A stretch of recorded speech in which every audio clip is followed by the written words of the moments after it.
Hello, I did a Q&A video a few months ago that was actually relatively popular, and so I thought I'd do another one. And I put out a tweet the other day just asking if anybody had any particular questions that they might like me to address. So I got one that came in that particularly intrigued me. What's the best way you found to develop your musical thoughts from ideation to finished on paper? So the first thing I'd say about that is it's obviously an extremely individual thing. There's no one way to do it. There's a lot of different composers working in very different directions, and they all have very different approaches to how they actually go about doing their work. In my case, it's something that's evolved over a very lengthy period of time. So generally what happens is I usually begin with an idea for an instrumentation. That's definitely the most important thing. So I actually literally cannot imagine music unless I have a detailed idea of what the instruments are going to be. Once I've determined the instrumentation, then I can start to set about working. So the instrumentation actually determines pretty much everything about the piece. It determines the sound world, it determines the timbre, it determines the types of harmonies and the types of textures that I'm going to be writing. And all of this comes out of not only the actual material sonic characteristics of the instruments I'm using, but also their history and also the associations that these instruments have. So I might choose to work with these associations, writing music that is relatively idiomatic for the instruments in question, or I might choose to work against them and do something that is noticeably unusual for that particular instrument. But whatever it is, I'm working either with or against that idea, that image, that received image of the instrument in question. Once I have the instrumentation, what I usually do is I just sit down at my desk and I start imagining figures and or harmonies that I think would work particularly well with that group of instruments. Rhythmic figures, harmonies, chords, textures, this sort of thing. And I just work them out on pieces of paper, really not knowing what I'm going to do with them. At this stage, I don't know exactly what the form of the piece is going to be. I don't know what the length will be. I have absolutely no idea about that. So I can only start to imagine a form once I have some actual materials that I'm sitting down and elaborating. The form and what I would call the temporality of the piece, the sort of temporal extension of these materials that I'm developing, is encoded in the very DNA of the sounds that I'm starting to develop at this early stage of the process. So what that means is, if I'm writing a particular chord, that chord will have qualities of relative consonance, relative dissonance, relative thickness, relative sparseness, relative tension, relative relaxation, etc., etc., etc. And those qualities, of course, will become even more pronounced if the chord is embedded in a context of other chords, if it's part of a sequence or a progression of chords. And these sorts of materials have a temporality in them in a certain sense. So they'll suggest a length of piece. Again, I can work with that or I can work against it. So I could take a very rich assortment of materials and do something with them that is somewhat temporally constrained, where it's as though there isn't quite enough time to do them justice, and that can create a particular type of tension that can be interesting. Or I can choose to treat the materials in a way that is completely adequate to their sort of temporal requirements. All of this is actually way less abstract than it might actually sound, because it really involves just sitting down and imagining sounds. And so that's also something that I've noticed a lot of people have questions about, because they wonder how anybody can sit down and imagine sounds mentally and write them down on paper without actually using an instrument. Because generally speaking, when I compose, I don't do it at an instrument, I write at a desk. That's just simply a skill that you develop over time. And I remember when I first started taking composition lessons, my first composition teachers insisted on developing my inner ear so that I would be able to sit down and write and not have to necessarily use a piano to know what I was doing. And that discipline was very difficult at first, because obviously you need to be able to hear the intervals very precisely. You need to be able to hear complex sonorities, complex chords inwardly before you write them down. But again, it's something that you can work on. You can train your ear, you can do exercises, you can get good at it over time. It can take a few years, but it's worth developing that skill.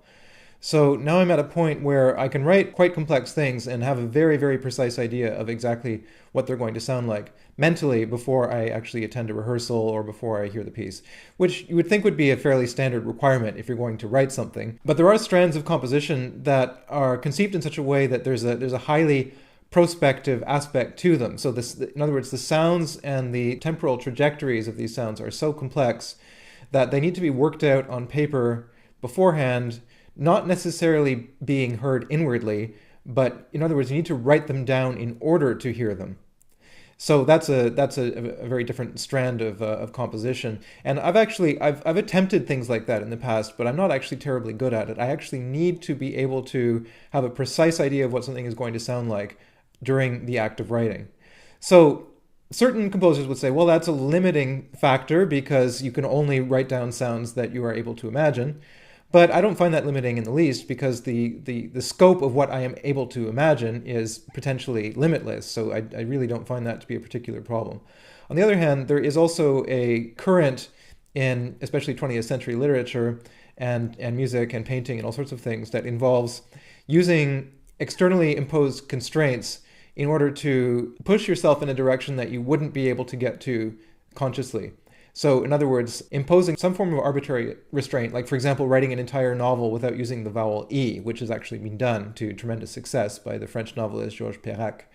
So in other words, you invent some kind of absurd constraint, and because you have to operate to best advantage within that constraint, it ends up pushing you in some kind of unusual direction, and you end up doing something that you would never have done otherwise. So that actually can be a very useful technique. So there's a lot of different approaches that you can take, but what tends to work best for me is imagining these sounds in great detail. So I mean, for example, right now I'm involved in writing a cantata for soprano and 10 instruments. And I wanted to have an interlude movement. So there'll be 3 songs and then an instrumental interlude and then the last 2 songs at the end. And this instrumental interlude is written for bass flute, vibraphone, celesta, and solo violin. These are instruments that I know extremely well. I know the bass flute inside and out. I know what every register sounds like. I know what a low C sharp sounds like. I know what a very high A flat with 4 ledger lines at the top of the staff sounds like. I know what the dynamic characteristics are, the relative thickness of the overtone spectrum in different registers of the instrument. I also know how I can blend it with other instruments. I know what the relative strength or weakness of a bass flute against a celesta is or against a violin. And I take all of these sonic aspects into consideration as I'm writing. Once I've established these materials and I have an idea of the instrumentation, then the next step is to find some kind of way to get from point A to point B, so to speak, within the piece. So in other words, where do I want to start? Where do I want to end up? What is the overall trajectory of the piece? And how do I do that? Again, it really depends on the type of piece because some pieces are going to be directional and or processual in their nature. So in other words, you'll start at point A and through a given process or through a given transformation that happens over time, you'll end up at point B through a series of discrete steps. So when you're writing a piece like that, you have to know precisely what the beginning point is and what the ending point is, and then you have to have some kind of a motor or some kind of way that allows you to move from point A to point B. Other pieces might be more exploratory and or meditative in character, where there isn't so much a strong directional aspect as an intense focus on the individual moment. So a lot of my pieces actually tend to work more in that sense.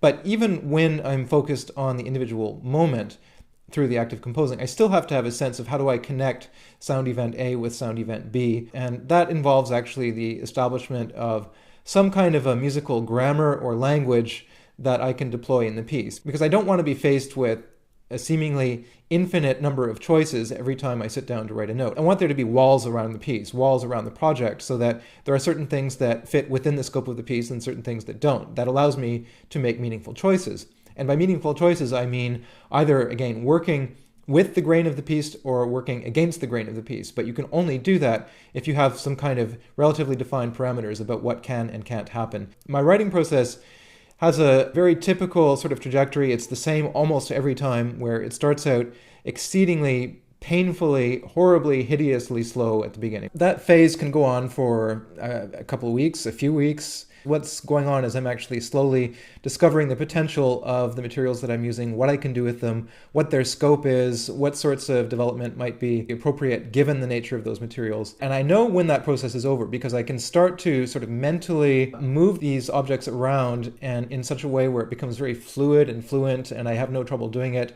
And I have such a precise image of what those sounds are going to be and what their expressive characteristics are going to be like and what their sort of emotional impact is going to be. And once I get to that state, that's when I can sit down and actually start to write the score from beginning to end. So the story doesn't quite end there because I tend to write most of my pieces twice.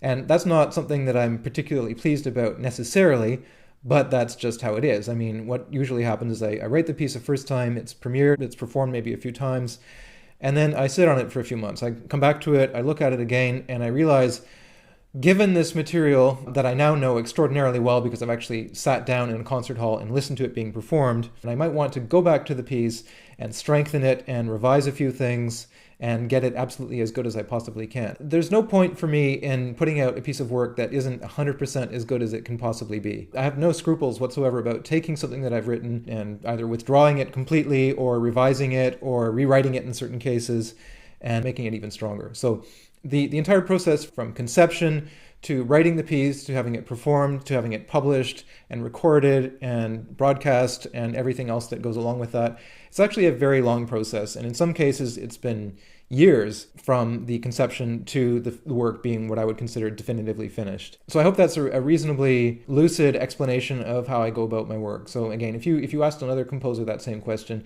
you would get an extremely different answer, no doubt. But that's how I do it. So thanks for the question, and don't hesitate to send in your questions. I'm going to do a series of these question and answer videos. I really enjoy doing them, and I love hearing from you. And I'll be back soon with another analysis video.